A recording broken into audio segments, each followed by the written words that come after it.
All right, guys. So right now it's the debut episode of the Metal Dudes podcast. No, Camilo is not here to celebrate with us. He's not part of the team. So it's just us today. And we probably picked one of the best days to start this because Eddie Van Halen died today. And for metal, that's a big deal. So really big deal. When did you hear about it that he died today? Did you hear that from me or did you see it online first? I heard it from your brother. Oh, Derek. He's a bastard. Mr. Shred himself. Masters of Shred. Check it out if you haven't already. Yes, I learned the news from him posting it, and I just could not believe it. It's just one of those deals where it's like you hear an icon like that just passing away. It just blows your mind. You're like, this can't be true. And even though the fact that we knew he was ill with cancer for a while now, still it feels like a shock because you grew up with him and he's timeless. You know, it's probably one of the most influential guitar players of all time. I mean, in my instance, you know, there's Hendrix and then there's Eddie Van Halen. I mean, they're just like whatever generation you're from, it's either one or the other. And so, I mean, it was a huge loss for music in general, and not just guitarists, but music in general, I really think. So he'll be sorely missed, but that music will live on forever. Dude, totally. Like Derek, when he came in the room today and told me, he was like, dude, Wolfie just posted Eddie Van Halen's dead. And I was like, what? And I was working, so it felt like I got kicked in the gut. And usually I don't get that feeling from a family member dying. It's like, dude, but to the guitar community, Eddie Van Halen was family. Like even if you're a bass player, like without a doubt. Yeah, he changed the musical landscape. Like you said, Jimi Hendrix revolutionized guitar for the 60s and 70s. Van Halen was it for the 80s and onwards. I don't think there's been a guy since who made people reinvent how they play guitar. There really hasn't been. There really hasn't been. And there are some phenomenal guitar players out there. And technically speaking, there's some that surpass Eddie. However, he was so inventive with what he did. Yeah. His phrasing, you know, and even songwriting. All right, man, let's get to your guitars. You want to talk about the EVH first? Yeah, the EVH right here, and I'll go ahead and pick it up real quick. All right, yeah. So with this right here, if you can get a decent. Oh, so that's glossy. So wow, that's pretty cool. Yeah. I mean, obviously, you know, his wasn't quite like that, but you know, there we go. It's got that aging look to it. Yeah. And when I picked this up, full disclosure. From a Chinese website. So, you know, it was the first one that I actually did that with. But for me, I'm also an artist and, you know, so I like being creative. I like being able to create things with my hands. And I thought this would be a great project. So it came super clean, you know, straight out of the box, no dings, no dents, no scratches, no, you know, buckle rash, none of that good stuff that he did. So what I did was I took some images, and not just images of other people doing replicas, but his actual guitar, and tried to mimic it as close as I could, really, with the where the placement of the dings and stuff are. Also got a water slide sticker there of Kramer, just making it a little bit more official with the banana headstock. So it didn't come with the Kramer decal at first, right? No, it didn't. Okay. You know, which, you know, I can't blame him for doing that because it really isn't one. But you know, it had some really cheap, crappy tuners on it that, you know, was like pot metal. It was just not worthy of being on the guitar at all. So I have some vintage Schaller tuners. Oh, nice. West Germany from the I don't know if you can pick it up. Old school from the actual early 80s, I believe. Wow. Maple neck, not bad. And is that like a satin maple neck, or is it finished or anything? No. There's a gloss finish to it, but it really feels well. I actually prefer the gloss finishes. It's pretty cool. It makes it finish to me. It does. It doesn't have that, you know, skunk stripe down the middle, but that's okay. And so, you know, and then of course it came with a Floyd that was no name. Actually, it did have a name. It did. Really? It said licensed Floyd Rose on it. You never know with that. So I got an original. Wow. And how much did the original? That had to be a pretty penny right there. It was used, not not an original out of the box, but that's okay. I wanted it to be used. It was, it was worth it because you really need to have that and get those That's dives. true. You don't like want Eddie. a chintzy one. No, and it comes, there's a nice brass block in there too. Wow. So you got a brass block? Okay, I didn't know that. Yeah. So could you tell a difference with the tone of the brass block? Yeah. Yes, Really? I think so. The sustain is just really, I have guitars that don't have it, and I have guitars that do. For instance, the Bones guitar over there, the George Lynch, also has a brass. I have other ones that don't. But it's just whatever you like, whatever that sound is that you're trying to go for is what I went for this one. The pickup was a Halen, I believe, custom pickup, 78. So it kind of gives you that brown sound that Eddie had. Tuners, the volume is the pot here is a 500K Eddie Van Halen EVH series one in there. Oh yeah. I gotta have the detuner right there. So get a little drop detuning. It works really well. Of course, the 5150. Gotta have it. You gotta have that little nice. I believe it was stickers from addresses that you put on mailboxes or something to that extent. Yeah, and I have a little electrical tape here indicating where the where to plug it in the jack. And overall, the back plate, neck plate's scratched up. It actually, I think this one actually it's my Frankenstein has the actual serial number that Eddie's had. This one doesn't. But wow, it plays really nice. Awesome. Yeah, it plays really nice. I have even the the little screws in there. Yeah, I see that. So you added that in, or did it come with that? It did not come with that. Did not come. Okay. No, it didn't come with that. So I just picked them up, at your local hardware store. Right. So just screw them in. Luckily I didn't split the wood doing it either. I could have drilled it in and actually done it the right way. But it is what it is. It's supposed to look beat up, because it awesome, is. Dude. It was. No, you definitely put a lot of money into that. And what a lot of people don't, or maybe they do realize this, there's a lot of smart marks out there, is that these guitars, a lot of times are made in the same factory as the actual companies. So this may have been the same like Cort or Samick factory that EVH makes their stuff in Indonesia, but you would never know. Very much so. No, nobody would know. Exactly.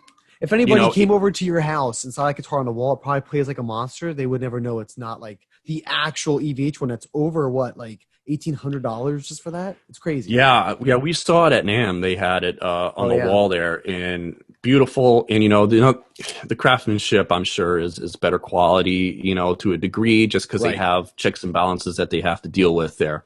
But if you're on a budget and you got a little bit of creativity, all the hardware on this is money. It is money well spent. It's made, basically you're getting the look, the style, and the wood, at cost. And then you just put on all the hardware that you want. And, I got the action really nice on this. And it plays wonderfully. And it sounds amazing. Did Funk set this one up?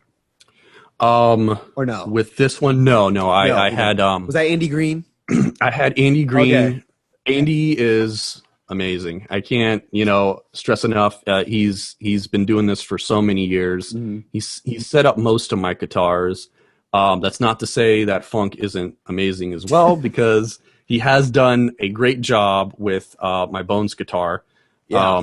He really, and that's for another day, but he really did his magic on that and made that come to life. Because there were some issues with that one. I remember that. The neck didn't fit. I was so bummed. I didn't think it was going to come together, but it did. But I'll save that for another day. That's great. Funk is definitely... He does a good job. I know Camilo, he goes to Funk now, but he used to use Green all the time. But Green was out of the way. I'm like, dude, Funk is so much closer to you. Just go to Funk, and he'll get it done for you that day. So he's like... Funk is great like that. One of the quickest guitar techs. He's really quick. He's good at what he does. Cool guy. And he can shred. A lot of guitar techs can't shred, but he can sound just like Steve Vai.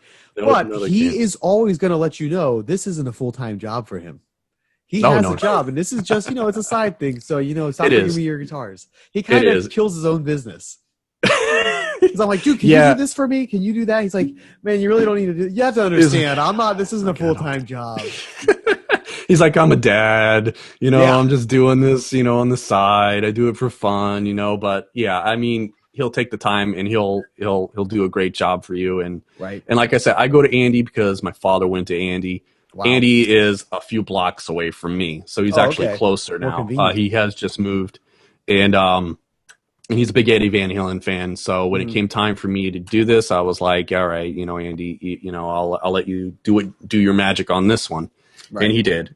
And I absolutely love this guitar because this one is a wall hanger. Right. Because it's just, I'm so proud of it. The work it's that awesome, I put into it. I sanded it down, chipped it away, repainted certain parts of it. Even the good old cigarette burns up there on the headstock. Yeah, that's freaking awesome. I don't smoke, but I had access to a cigarette and I lit it and I just let it kind of just burn on there and try to get the wood to burn just like his did.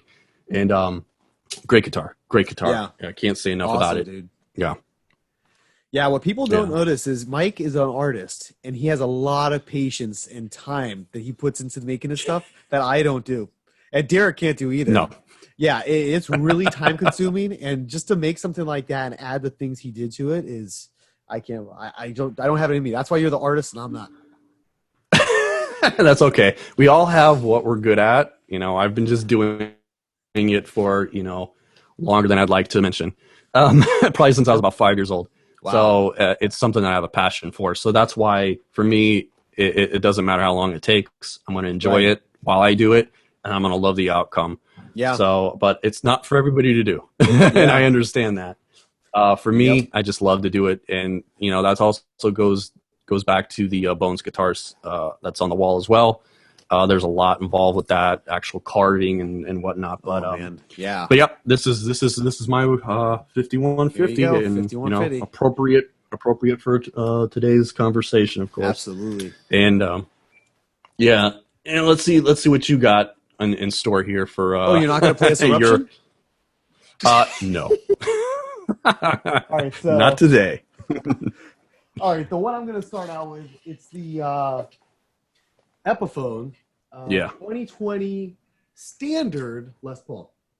Wow. So try to get everything on the camera here. He has the vintage tuners, just like a Gibson, and an open book headstock.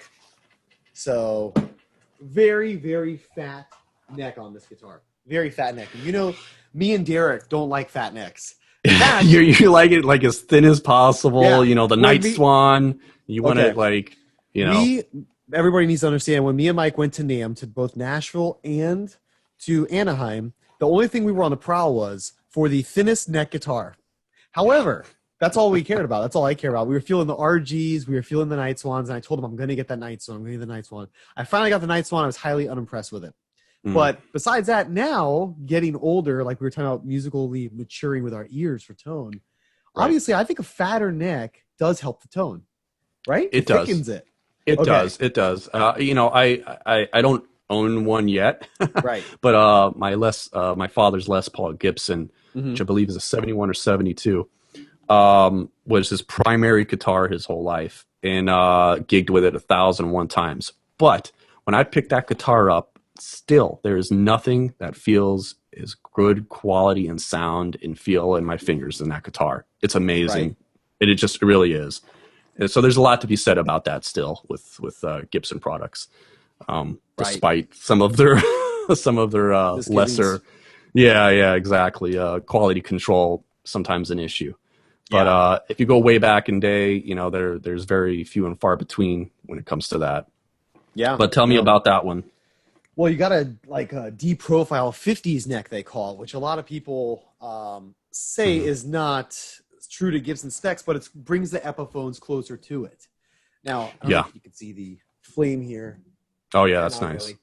Okay. Yeah, you can see it. You can see a little bit of that. So this is the color's Vintage Sunburst, and it kind of has that slash feel. That's why I want it. I feel like the Cherry Sunburst they have looks like a Clown Burst. That's what a lot of people call it.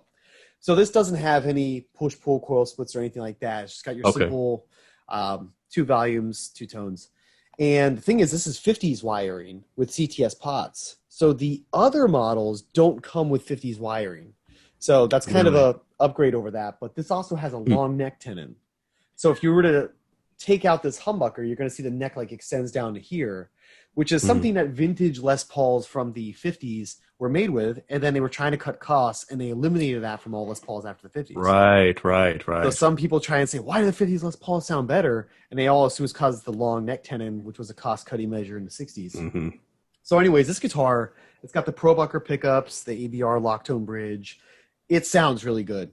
And I think it's the fat neck that really makes a difference on it. And it's heavy, too. It's heavier than my other one here. Heavy, yes. That is one thing about, like, for instance, for Les Pauls, Les Paul Gibson is, like, one of the heavier guitars that I've played before. But, you know, I guess unless you're performing with it, that's not really an issue. You know, if you're just sitting down playing with it, that's great. Yeah, I'll if never play live. Get a good quality strap, you know? Exactly. Something with foam. Yeah, this is actually... This is the third one I got. And I think I told you the other two. What happened was, okay, so the first one on the fret, you could kind of see where the binding is here. It was kind of like showing up under the brown. Like the brown was wearing off and decaying, and I've never seen it on a guitar before. So I contacted the place I got from, Music Zoo, and let them know, and they're really cool. And they said, okay, return it back to us. We'll pay for the shipping, and we'll send you a replacement model. I said, okay. They sent me a replacement model. So I take the replacement model to my guitar tech, and he said the truss rod was effed up. And I was like, okay. He said, that's a big thing to be messed up. He said, it's defective. You need to send it back. So contact them again, guys. You need to send it back, blah, blah. However, there was some quality control issues, I'm going to say. Nobody has problems with the SGs from Epiphone this year. But it seems the Les Pauls have issues. So maybe they're made in different factories, but... Could be. The one I sent back right here, there was a little divot in the binding. Like somebody left something in there before it was dry, and it kind of left an imprint. So I noticed that. This one does have a quality control issue. Right here is a divot in the clear coat I can see. But if I didn't tell you, and you put it in the you would never see it. You never see it. You can't see anything there, nothing at all. That's the thing when it's your own guitar, you can analyze it and say, hey, I noticed that one little thing, whereas nobody else would. Right. But it's that one little thing that you always focus on. Yeah. So that to me, it's passable. I let it go. I told the lady who was helping me, Jessica, over there, that it's okay. I'll keep this one. It's fine. I really like the guitar. You don't need to do a refund or anything. But these actually come with Graphtec new bone nuts. So Epiphone went above and beyond. Instead of like nylon or plastic nuts like most people do, they're actually putting Graphtec ones on, which is a usual upgrade everyone does. But I think when you have these vintage-looking tuners right here, it does make the headstock appear fatter, just like the Gibson. So that's why I bought. People ask me, they said, dude, you know you bought like 7 Epiphones, and you know you could have got like 2 Gibsons for the price of that. And I'm like, that's true. But there's so much quality controls with Gibson nowadays. And still, even with the new models, people aren't happy. But Derek, he talked to Aljon yesterday, and he said, dude, Aljon said sales of Epiphone guitars are up 70%. Like they're selling tons of them because they sound great. So they sound great. The thing is, for most people, what you think you're paying for when you buy an American guitar is the quality. It's going to be a lot better. But I really think a big part of that has to do with the wage of the workers. So in China, let's say 25 cents an hour make a guitar. In America, maybe $18 an hour, maybe 20 if you're a master craftsman. How many happy Americans do you know go to their job every day happy to work? I don't know any, to be honest. They all hate their job. And if they're having a bad day, they're going to let you know, and their performance is going to show. So why are we paying so much for American stuff when we got people that are being whipped for 25 cents an hour to make sure they make an instrument really good? So I trust that company. But just saying, China has the ability where if they wanted to create a Gibson Les Paul and actually make a Gibson, they could. But Gibson pays them not to. So like, skimp on this and that so you don't make guitars that well. We know you can do it. We're paying you not to do it. Not to do it, because essentially that kind of screws up their whole, they're going to lose their deal. Ass. Yeah. And not that's and I understand what you're saying, but a lot of stuff made in America is good quality too. I don't want to get wrong on that, but you're absolutely right. Like I just talked about the Chinese guitar 5150 I have here. It is good quality, even though I had to do a lot of work to it. The wood, it was put together well. You knew But that I knew going that. in. Yeah. I knew that getting With into it. Gibson, you don't expect that, but it takes you by surprise. That's very true. And you know, there's been jokes here and there about Gibson and their quality control and their neck snapping off and you know the whole the whole 9 yards. But it's one of those guitars like Fender that we were discussing that is just iconic, and it's just not ever going to go away. Not going to go away. You know, there might be better years and better decades of that model of guitar. Right. But the style of it and the sound of it, the tone and the imagery that goes along with it, those are cool looking guitars. Yeah. So they're never going to go out of style. Yep. I don't know if I was telling you that on WhatsApp or the group chat, whenever. I was just like, dude, what are the guitars that have stood the test of time that people still use to this day? Tellys, Strats, SGs, Les Pauls. Yeah. And you have all the derivatives, the modern ones. They still don't compare. And people are still going out and buying these guitars instead of buying these new performance guitars because there's a reason. They're timeless. And they fit. Like Les Pauls, you can play with any style of music, any genre. Oh, absolutely. Les Paul literally is one of the more versatile guitars for musical genres. I mean, if you can get a guy like Slash to play it, and then you get somebody like B.B. King, you know, it doesn't matter. You can, the spectrum just is all over the place. Yeah. And you know, Zakk Wylde, you know, it's just, you know, it doesn't matter what genre. It's going to sound good. It's going to look good. And it's going to be one of those guitars that just remains timeless. It just does. Yeah. For good reason. But, absolutely. But again, that's just one of those things too for people who are metal fans. You know, even they have to go like, yeah, the Les Paul is pretty good in metal too. Yeah, you know, can't deny it. You can't. And speaking of metal, I have my another guitar that is 100% metal. There's nothing about it that will be played other than metal on it. So let me grab that for you here. Let's see it. Derek didn't sell you this one, right? This is the different one. No. Okay, so quick story. Derek had sold me an Explorer as well. He actually sold me the lawsuit James Hetfield Explorer from, I believe, 1998 or 97, 98. And talk about great quality. That thing is a beast, you know, and I'm a big Metallica fan, so I had to have it when it came time where it was like, maybe should I sell it? I'm like, I'm your buyer, so you know, I'm the one that's going to get that. So don't sell it to anybody else. And that guitar is amazing. But this one here is my Explorer LTD 200, and let me get a little quick view of this one here. Wow.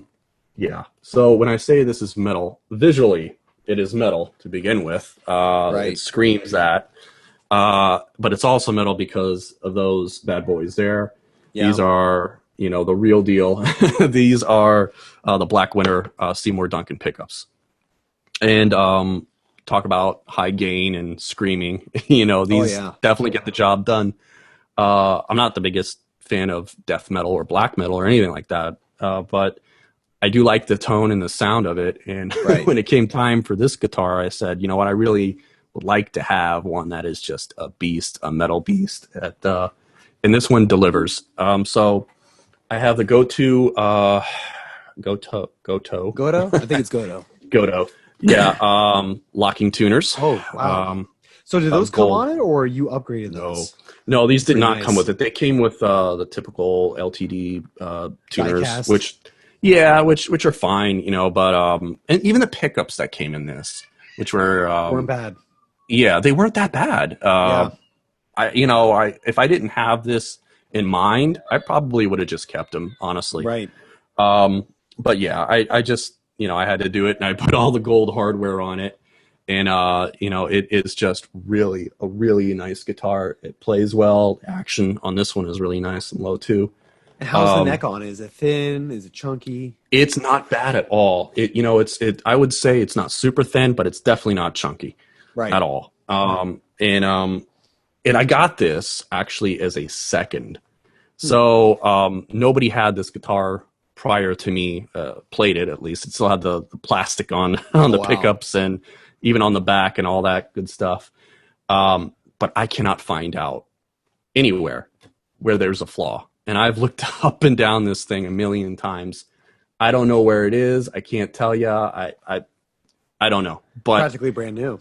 It's practically brand new. I mean, this thing is just really nice to play, you know. So Yeah, it's gorgeous with the gold. And you added the gold accents on yourself. It didn't come that way. No. So I had black hardware. Everything was black. And you know, and that looked fine too. But for me, I just always it's more sophisticated with the gold.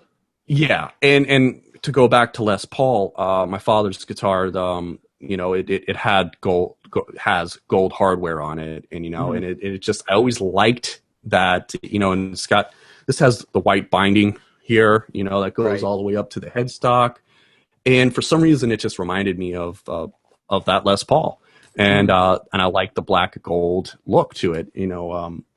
Granted that because it's so brand new, this is stark white. It will never be you know, nicotine stained yellow like his is, which will be mine eventually someday. There you go. I told him never sell that one. But this thing is great. These pickups here, you know, I did some research on them and tried to see, you know, some people like them, some people don't.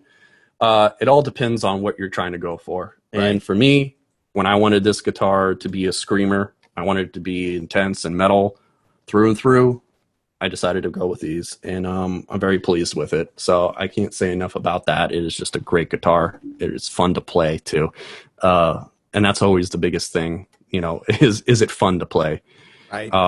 Because it might look cool, might sound all right, but if you don't pick up a guitar and you don't feel that feeling of like I feel inspired to play, you know, then it's just one that you look at and you play for a little bit and you set it back down. Since this one is so new, maybe because it's my newest baby, I'm enjoying it the most. So this has been my newest go-to guitar. But great guitar, great guitar. And what countries have made in? China, Indonesia? This one going back to what you said. This one's made in China. And it's good. And it's good, you know. Yeah, China is really, a lot of people think that's the worst place, but think of how long they've been making guitars for so long now. So they've really long time, which I think is a big reason why with the Squier Classic Vibe line that's made in China, only the Classic Vibe line in China have that like aged pickup look where it looks like yellow pickups and hardware. The new ones don't have that. They're straight white across the board. It kind of looks tacky. So that factory, I'm pretty sure Fender's like, okay, we're going to renew this contract. We're going to pay you this much. And they're like, well, look how good these are selling because of how good we're making them. You need to give us a raise. And Fender was like, well, Indonesia makes our vintage modified line. So you know what? We got factories there. They'll charge us the same. We're just going to take all our shit and move it over there. And you guys, we're just going to cancel out the contract if you're not going to do it for the same rate. So that's usually what happens when people change manufacturing plants. It's because the people want a raise. They were doing a better job. The conglomerate in America says no. And then they move to a different factory and start all over again. Yeah. Yeah, I mean it's a never-ending, you know, fiasco over there when it comes to it. It really is. But the crazy thing is now is like the best time to be a kid and buy a guitar because when we were kids, the guitars we had to learn from were shit. Like J. Tercer, Squier Bullets that came with an amp and they had hard fret ends that were sharp and shit. And everything my very first guitar was called a Junior. I don't even know what it was, but it was like a shorter scale guitar too. It was a Junior. It would probably be good for traveling now, but it was just so ridiculous. I mean, and again, you're just learning terrible quality. You know, at least it's not, you know, like a Walmart guitar or Target or what do they call First Act guitars or something. Yep, like Walmart was selling those for a while.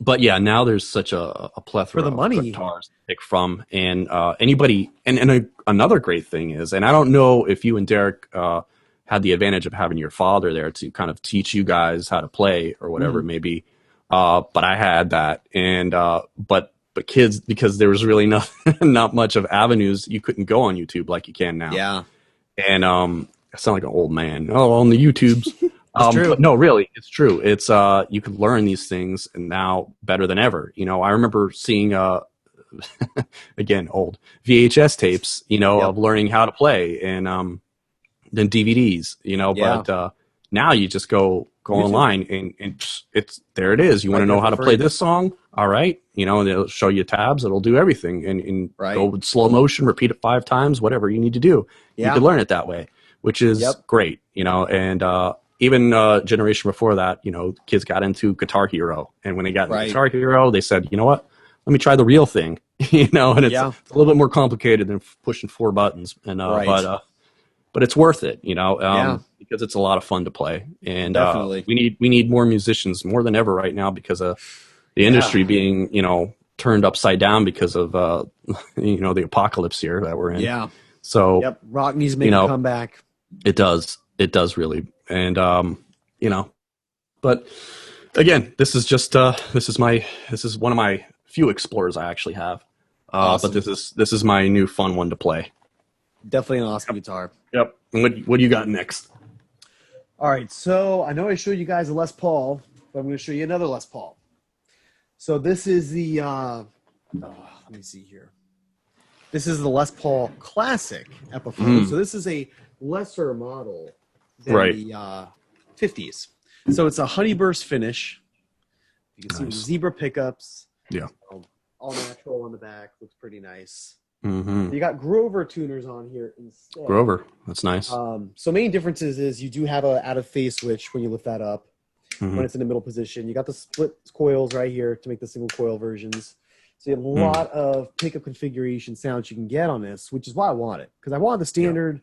It's limited to the sound and scope. This is more classic but modern at the same time. I agree. I was like, that looks cool. And it's the neck is thinner slightly than that Is it? one. Yeah. So this is a slim taper. That one over there is a like D50s shape. So very chunky. But overall, I just love the natural like wood grain of the back of this compared to the regular red one over there. But this has Alnico 2 pickups. Or no, I'm sorry. Alnico's Pro Alnico Classic humbuckers. So these are different than the Pro Buckers. These are Alnico 5 magnets. The other ones were Alnico 2. So with these, it's a more rounded, modern sound. A little bit more distortion. However, when I plugged this in, it sounded good until I got the 50 standard. And even Derek said when he tried it out, you're comparing the two, right? Yeah, he's like, the sound is so much fuller on that. It just has a bigger sound. But I told him, I said, okay, that's probably due to the neck. It's fatter. That's going to affect tone. And that guitar also has 10s on it. It's not 9s. So I had my tech set this up with 9s. So there's going to be less output with that already, or at least I think. But yeah, this guitar, it plays really well. There was no faults from this one at all. I got it from Sweetwater. It's $499.99. Reliable. So no reliable faults source. at all. I will say though, Sweetwater pride themselves on their 55-point inspection. So I assumed that was some sort of a setup. Yeah, the setup was pretty high. The action was high. It had 10s. I didn't like it at all. Yeah. Beautiful guitar. But that setup didn't do too well. But at least I didn't have to send it back 2 times to get one that actually worked. I know you're the king of sending guitars back. Dude, it's crazy. It's nuts. And then you have it for like 2 days, and you're like, I don't like it. I'm sending it back. Yeah, it's absolutely crazy. So these ones are definitely keepers. I love them because that's the thing. When you can't play it in a store, you don't know what you're going to get. So it's a blind buy online, and all the finishes are different. And all guitars, even if it's the same guitar, it's going to feel different in your hand. Oh, yeah. There's going to be something different about it. So my guitar tech, Robin, he was telling me about that today because I brought the Schecter, the Nick Johnson, over to him today because I got that guitar 2 weeks ago off a dude from Facebook Marketplace around here, and they wanted $490 for it. So it felt fine. I didn't feel anything going up and down the neck. And today I start feeling the neck, and I feel by the 1st and 3rd fret where the fretboard is connecting with the neck wood, there's some separation there on the top and on the bottom of the neck. So it's like the neck is separating from the fretboard, almost like he fucked with the truss rod, and now the truss rod's bending the fretboard off of the wood. So it's bowing like that now. Yeah. So I'm like, dude, I told Derek, before this gets any worse, because I didn't know when I bought it, I need to take this to the tech. Maybe he can help with the truss rod, relieve it. I don't know what's going on. So I brought it to him today, and he's like, no, this has nothing to do with the truss rod. This is just they didn't sand it enough before they shipped it out, and you probably just noticed it now. And I'm like, okay, so it's nothing serious. He's like, yeah, this is just a sanding job. And I'm like, oh, thank God, because I did not want to pay for repair like a brand new guitar I got. And really, you shouldn't have to do that. Yeah, you shouldn't have to do that. When you get it brand new like that, it's just that's the worst thing in the world to look at it and just find something like that to be an issue. The scary part is this was somebody else's guitar because I got it used. So I don't know what the hell he did with it. So I haven't bought used guitars on the market like that in a while. Usually if I get it from Guitar Center or just from the retailer, so you can return it. So when you buy it from someone cash, you're not going to be able to contact them again. And they're always going to be shady. They're never going to give you the right answer. So I found, well, the guy who sold it, his son was in North Dakota or still is. He told me that much information. I have this guy's name from Facebook Marketplace. So I found his son on Instagram because he told me his son is a big fan of Guthrie Govan and Kiesel guitars now. And I looked up this kid's name or the dad's name on Instagram, and the son came up and it shows that he's in North Dakota and he's playing Kiesels and he's got a picture with Guthrie Govan. I'm like, this is exactly what the dad explained. How is this not his son? I know that's his son. So he's over there playing his Kiesel. I just want to message him and be like, hey, dude, did you fuck around with the truss rod on his guitar? I bought it from your dad. I need to know before I take it to a tech.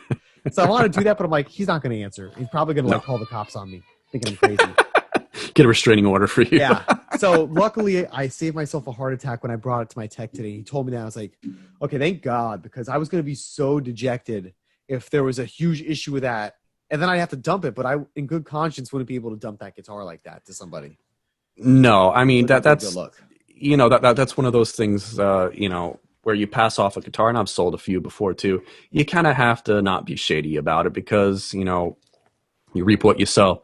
If you do that to somebody, somebody might do that to you, and that's not a good feeling, you know. So you got to be upfront and honest when you're selling your guitars, and when somebody's trying to sell them to you.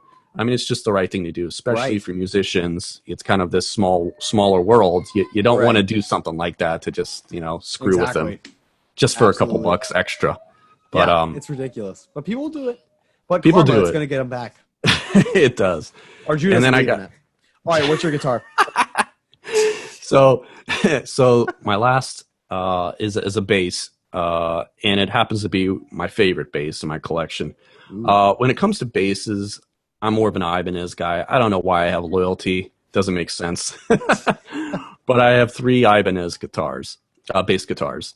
And this one is the King of the Hill. And let me go grab that for you there. All right. This is my Ibanez Destroyer. Wow.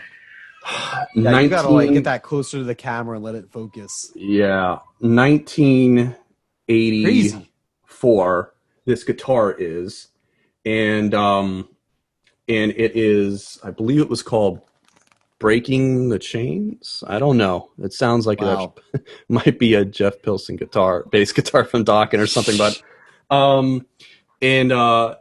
and the paint job was done in '87 by Dennis Kline. And what's really cool also is the back of the bass has some more artwork on it, locked out. Yeah, there you go. I don't know the origins of this bass guitar at all. Somebody's gonna tell you. They're gonna see this video. I hope somebody does. I know Dennis has a Facebook page. I'm not on Facebook, so I don't really know. And I did see a picture of when he was working on this, you know, without the pickups in it and everything, when he was spray painting it back in '87. And you know, I just like to know the origins of it. But it's made in Japan. Wow. Talk about good quality now. Yeah, that's known for good quality. Yep. So, I mean, it is an amazing guitar. It is heavy as could be. I can't imagine playing with this every night. You know, it's a biggin. It's a biggin. But it's in great quality. Whoever had this prior to me, I believe there was only one other owner, maybe. Wow. They kept it in the case all the time. I don't think this thing ever saw the light of day. However, it was always kept up. The strings, when I got it, great quality still. Looked like they had never been played. Wasn't rusted. They looked like they were just restringed, actually. No dust, nothing. You know, you plug it right into the jack. Sounds great. Wow. Knobs, no dust when you turn them. I mean, it was just excellent. But what sold me was I always wanted to have an Ibanez Destroyer. Again, the shape, you know, very much like an Explorer. And I was on the market to try and find one, and they were hard to come by. They have some newer ones. I believe the bass player from Killswitch Engage has his own model that we saw at NAMM, and it's nice. But for me, I like vintage guitars. 80s, Kramer, and when it comes to this one, I just wanted to have a really good quality bass that I knew was going to be good, being made in Japan. Great year, 1984.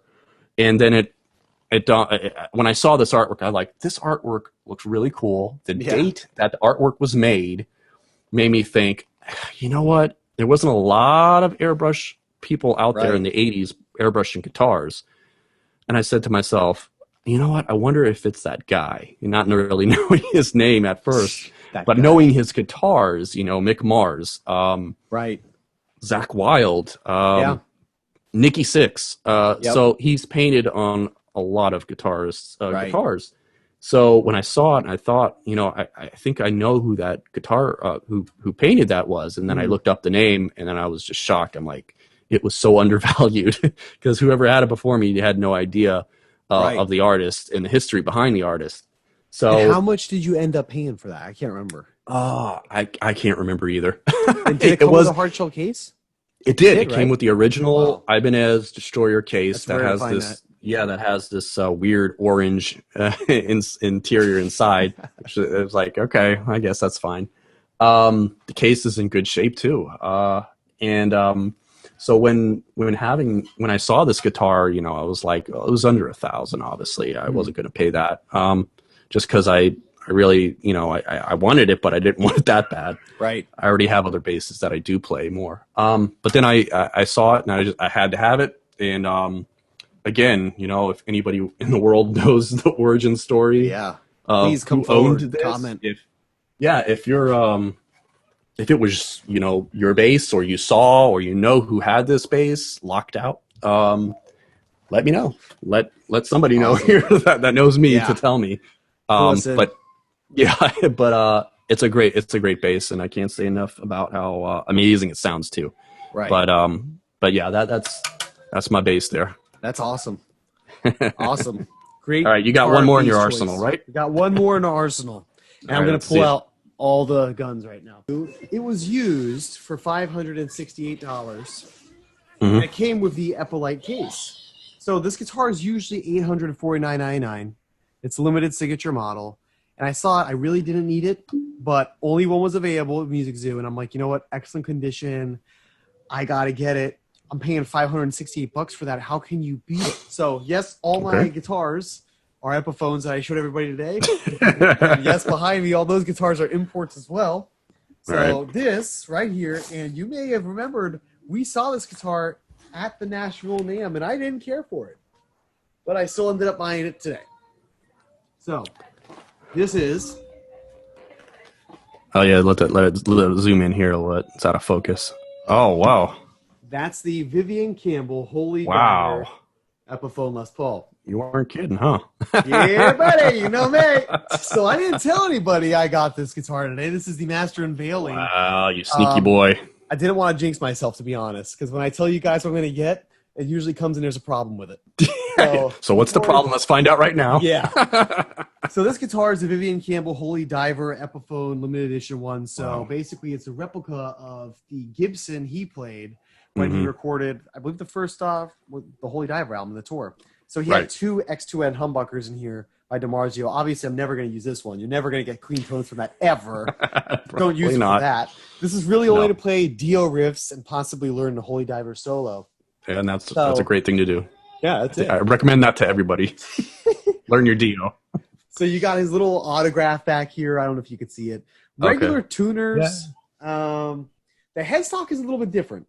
That's not like an older Epiphone headstock that's under Les Paul's. That's like an Epiphone Casino headstock. It does. I'm not sure why they put that on here, but whatever. I didn't like it at first, but it's kind of growing on me because it's a little bit different. It's nice. It's also got a brass nut here, which is different. You don't see that on Epiphones. So the finish, at first I didn't want this guitar because I was just going to ask about that finish there. I thought it was a matte finish. That's what I was about to ask you. when you sweat, you're gonna get fingerprints all over, and it like turns an oil stain right here, and then no one wants to buy it. Yeah, you do a little finger painting on it. Yeah. Which happened with my last Jackson I had. So I was worried about this one, but it was a gloss matte finish. So this is actually like glossy, but still matte, just like his was. Because Vivian Campbell had a red Les Paul, was custom ordered for him, and then he painted it just as gloss black. So I just remember we were at NAMM, and we were like, oh, who the fuck wants this? We want a Night Swan. When did he ever play a guitar like this? In the search for Night Swan, Yeah, we never knew. And I remember feeling the neck on. I was like, oh, looking at you, like, dude, it's chunky. Who even wants to play this shit? And Derek was like, he's playing. He's like, I like the guitar. I think it feels good. I'm like, dude, I'm not about that chunky neck life. So, but actually, I don't want that C-shaped guitar next. No. This thing, it plays awesome. It's an Indian Laurel fingerboard. And the thing with the Epiphone is that their new guitars, these trapezoid inlays really do look like pearl. Yeah, I was going to ask if it has really that pearl look to it. Yeah, I like that. So that's kind of cool. And the covers here are like a rustic brown color, so they're not. Oh yeah, the camera picks that up. Yeah, kind of like his was. So it's a heavy guitar as well, but for $586, I don't know where you're going to find that anywhere. I mean, no. Yeah, used on Guitar That's Center. A great deal. It's $649 right now. Add in tax and shipping, and you're in the 700s. So I was expecting the worst, honestly. When I'm like, okay, it's in used condition, but it's excellent. They say I don't know if I can trust them after the last two guitars I got. And then it came, and I was just freaking floored with it. But it also came with an Epi-like case, so it's not just the guitar. It came with a case. All right. And the certificate of authenticity. So there you go. It's the real deal. It's official. Yeah. So all the case candy was there. Comes with a little book, and there it is. It's supposedly that is actually his autograph there. So. All right. Oh, that's cool. Numbered and everything. Serial number. Yep. So. Pretty cool. This is probably out of all the guitars I've gotten, which were about 8 Epiphones in the last month. This is probably the best one. I know you've been crazy. This is the best one, and I haven't even played it. I played like 2 chords on it. Oh, well. But it was good enough to tell. It feels good. All right. Yeah, you don't want to wait till tomorrow, and then you're like, oh, man, I remember that Epiphone? This piece of crap. Started playing it, and it fell apart. Garbage. No, but I'm definitely... I mean, for the price, these 2 Les Pauls that I showed earlier, I paid $500 a piece for those, and there was no case. And those are not signature models, so brand new they're $600. But again, I did get them from Music Zoo discounted, and Music Zoo supposedly does an inspection on the guitars, but I'm not really sure. But again, it's not their fault with the quality of the ones I was getting. It's China's fault. Almost always getting any guitar, whether it's used or new. There's some sort of a setup that has to go into it to what your liking is, at least for me. Yep. Typically it's how the action is, how low or high it is always a key factor. The strings, so a lot of times the strings they come with aren't the best. Garbage. And it depends on what you like playing with. You like playing with 10s, 9s, or whatever, which is weird. On some of my guitars, I have 10s, and some of them I have 9s. And typically I have 10s on anything I have a Floyd Rose on. I just... when it comes to whamming, I just want something a little stronger, more sturdy. Right. But recently, I've just been getting into 9s a lot more, and especially the Elixir strings. Wow. Yeah. I just got one in the mail, and I'm just ready to put that on one of my guitars. I'm like, dude, that's a whole different world for me to discover. I have it on my Kirk Hammett LTD that I have, and the first time I picked that up, I'm like, this is different. This is different for a reason, and it all depends on how you like to play. Right. But that's also another thing with strings, and whenever you're getting a new guitar, those things have to go off. I clean it down. Absolutely. Oil the fretboard because it's usually always dry. Yeah. and like this Vivian Campbell is, and I was playing it earlier. I'm like, I'm getting stuck. I'm choking on notes. And Derek's like, well, it plays good to me. And I'm like, how the fuck are you not messing up right now? Like, he's just sweatier. His fingers are all a sweaty boy. He was eating chicken, it just slides up and down the neck, no problem. That's true. Yeah. I was, Elixirs have changed my life. And I remember how I first heard about them is because Brev, remember Brev Sullivan, Derek's friend? Oh, yeah. Yep. Brev would use those, and Kiesel's always come with Elixirs. So I think Brev told Derek about them, and he even sold Derek his pink Kiesel Aries, I think it was. Derek had I remember that guitar. And then Derek had to sell it because he's like, oh, the paint's, it's deteriorating. It's turning him brighter or something. I don't know. That was a guitar I told him he should call it the Hitman. after Bret Hart. Oh yeah, it Bret has Hart. a pink, Yeah. pink and black. So he had elixirs on that, and I'm like, dude, why is the guitar played so fast? Like, did you put some gloss sheen? Like, it's like glass strings. He's like, oh no, those are elixirs. They're freaking incredible. You got to get them. I'm like, how much are they? Like $50? And he's like, no, it's like $10 a pack on Amazon. The weird thing is, the Guitar Center where I live now is right across the street directly. I can walk there. Oh, really? Not break a sweat. Yeah. They don't have the elixirs and 9s there ever. Only like 11s and 12s. Yeah, never 9s. You got the wrong ones, bro. You got the wrong ones.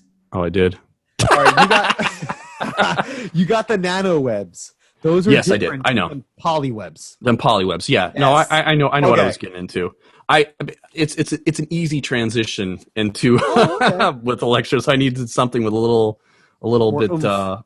Yeah. So I think the other ones are more. Those I'll be trying next actually. Okay. But yeah, I wanted to get the nano webs. I wanted to see what that was like first. Right. But yeah, those are, it says bright and smooth.